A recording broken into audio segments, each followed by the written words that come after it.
Did you know that St. Luke's University Health Network, based in the Lehigh Valley, Pennsylvania, has been recognized by the U.S. government as the highest performing health system in the United States for quality? You heard right. St. Luke's #1 recognition affirms our status as the top leader among the most respected healthcare providers in the nation, including Houston Methodist and the Mayo Clinic. To state it simply, if you want to receive the best care when you go to a hospital, come to St. Luke's. Katz and Cosby, entertaining and informative on the Red Apple Podcast Network. Let's go to General Jack Keane, and maybe he has some good opinions. Yeah, absolutely. Let's bring in General Jack Keane, and of course, his great background. He is a retired 4-star general. He's also the chairman of the Institute for the Study of War, and he's also a Fox News senior strategic analyst. General Jack Keane, what are your thoughts about where things should go from here? Well, first of all, we have to be clear-eyed about what has happened here. The Iranians shut down the Straits of Hormuz to accomplish one objective, and that is to stop the war, and they accomplished that.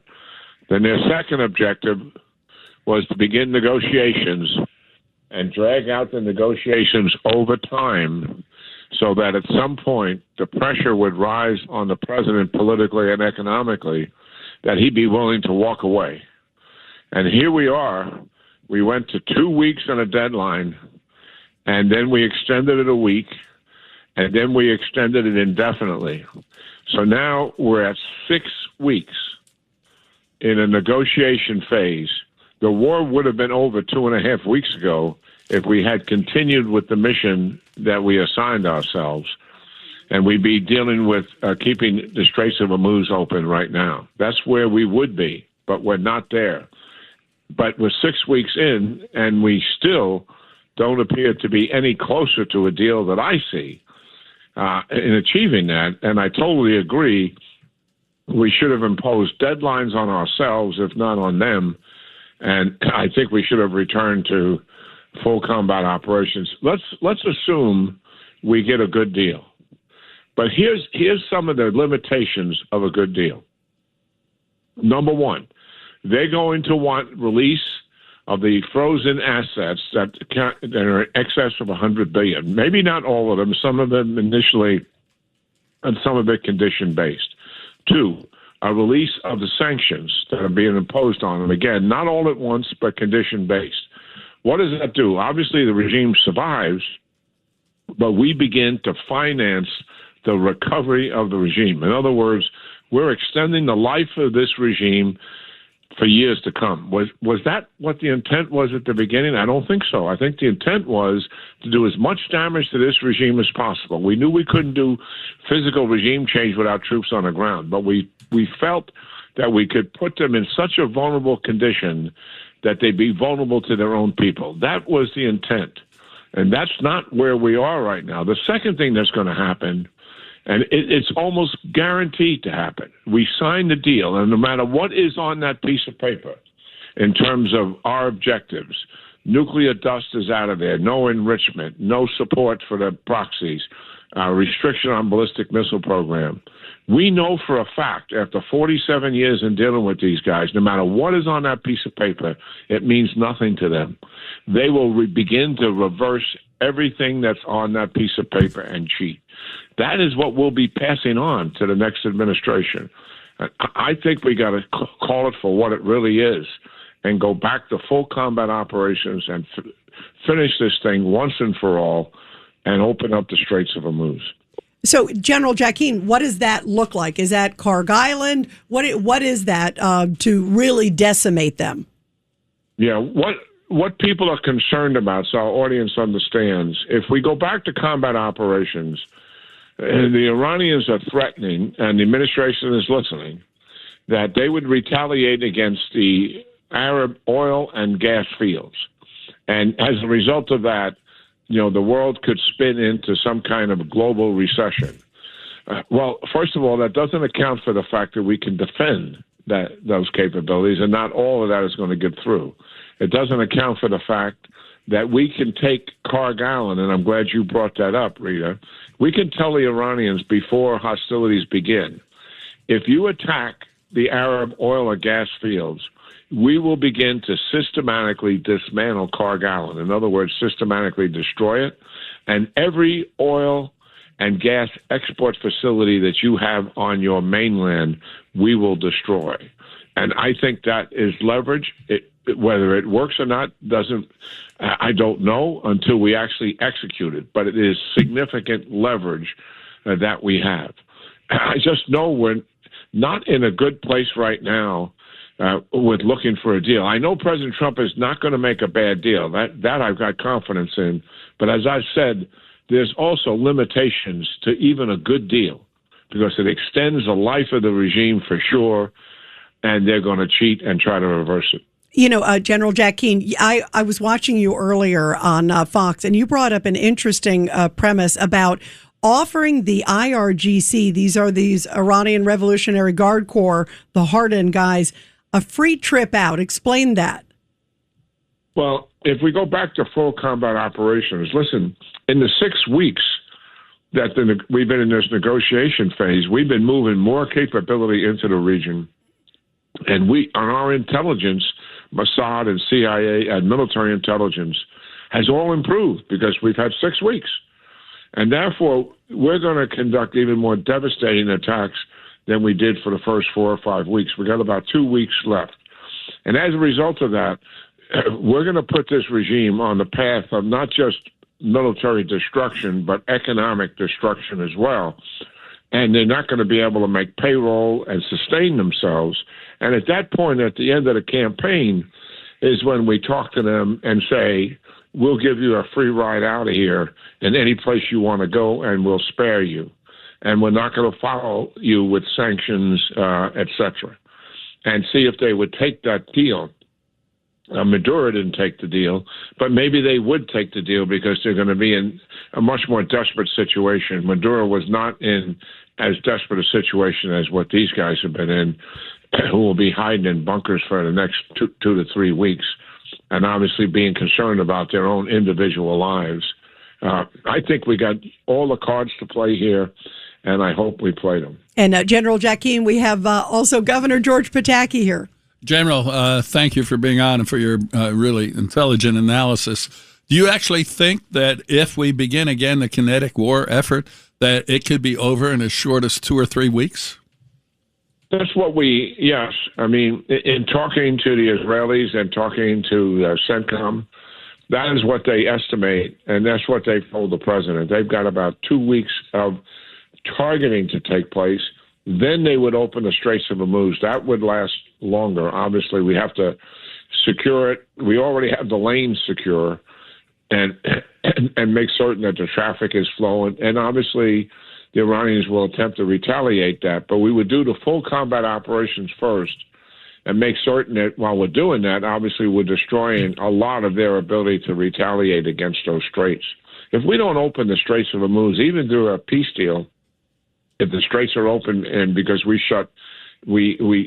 cancel our blockade, the other problem you have with that, Governor, is the Iranians are going to hold that over the heads of people in the region, for years to come. Every time there's a crisis, they're going to threaten taking down the Straits of Hormuz. So I think it's the right thing to do is to show them that we can open this and secure it. There's no choice. No choice. You're 100% right.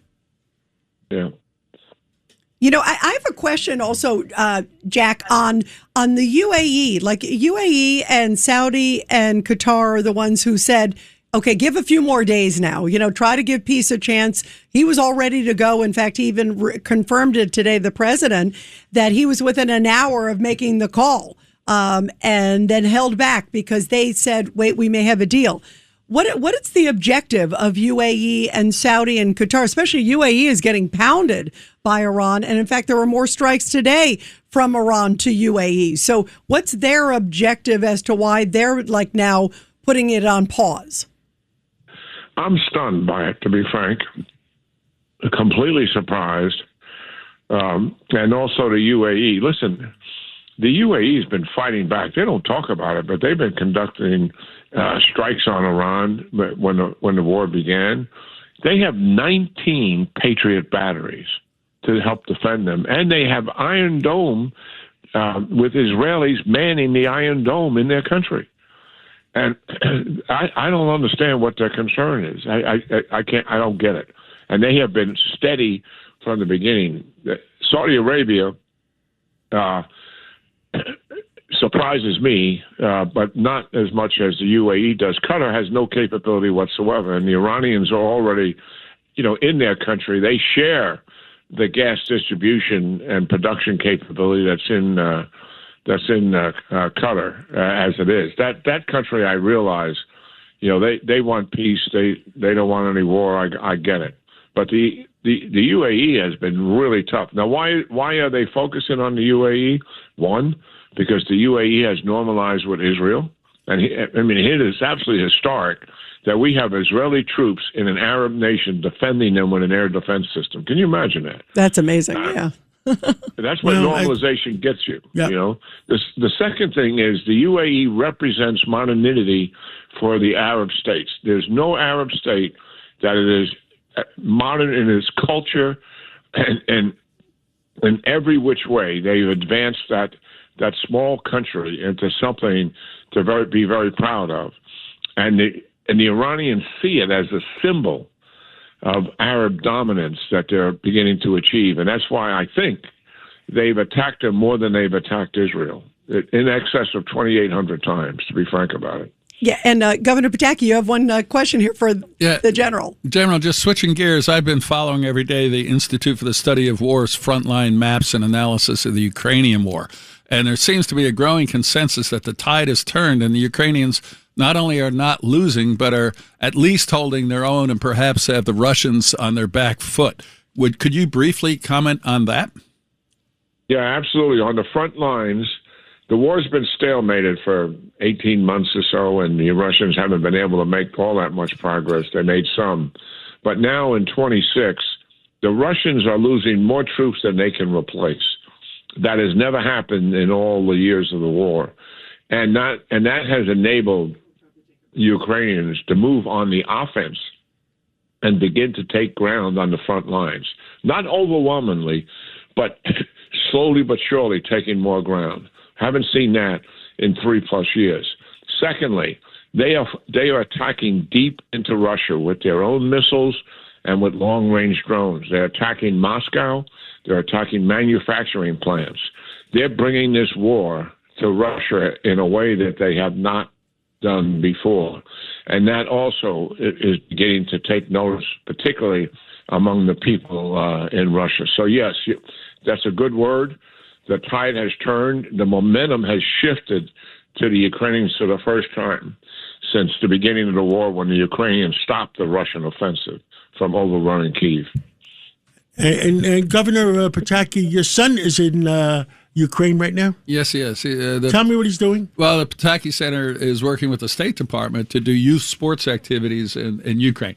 And he's over there with a couple of other of our volunteers for the Pataki Center. And today, actually. And he's safe and everything's fine? Well, yeah, he's safe. There's no place in Ukraine that is immune from the possibility of an attack, but they're not near the front lines. And this morning, they had 12 youth flag football teams show up for a tournament in central Ukraine. And what we're trying to do is raise the morale of the next generation. That, yes, you've lived through a horrible war. It's not over yet, but there is going to be a future. You can have fun.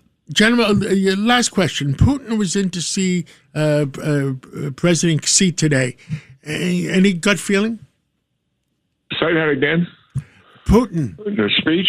Putin was supposed to go see Xi today in China. Oh. Did he go, yeah. or do you have any knowledge of that? I'm assuming he did. I mean, they want to solidify this relationship.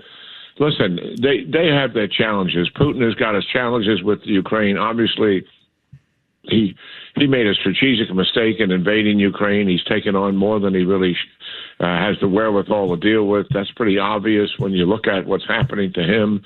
He and President Xi both lost their foothold in the Western Hemisphere with Venezuela, which was kind of their prize in the relationship they had. They're also, I think, getting close to Cuba being in economic collapse. And so, yeah, he wants to shore up this relationship is what this is really all about. And make no mistake about it. I mean, they are partners China and Russia both, they certainly want a negotiated deal here. And why is that? They don't want the United States to continue to physically and materially and economically destroy Iran, because that's their foothold in the Middle East. They want to see a negotiated deal where Iran gets to survive and extends itself.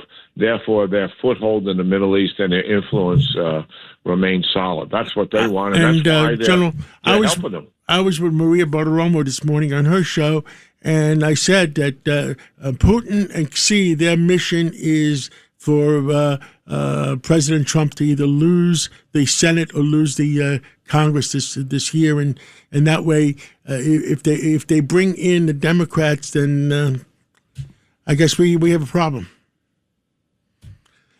Well, thank you. No doubt about it. Hey, Governor, I just want to be, I know you were going to end here. I really appreciate the leadership you provided to my state. I'm a born and raised New Yorker. I don't live there, but I visit it all the time. I grew up in city housing projects in New York City. Well, General, really applaud your service. The governor is the honoree this year, and on 9/11, if you happen to be near, please come. It's on September 11th, and it's the WABC and the Pataki Center doing a joint ceremony for 25 years and 250 years. That's wonderful. General, thank you for your kind words, and most importantly, thank you for all you have done for this great country.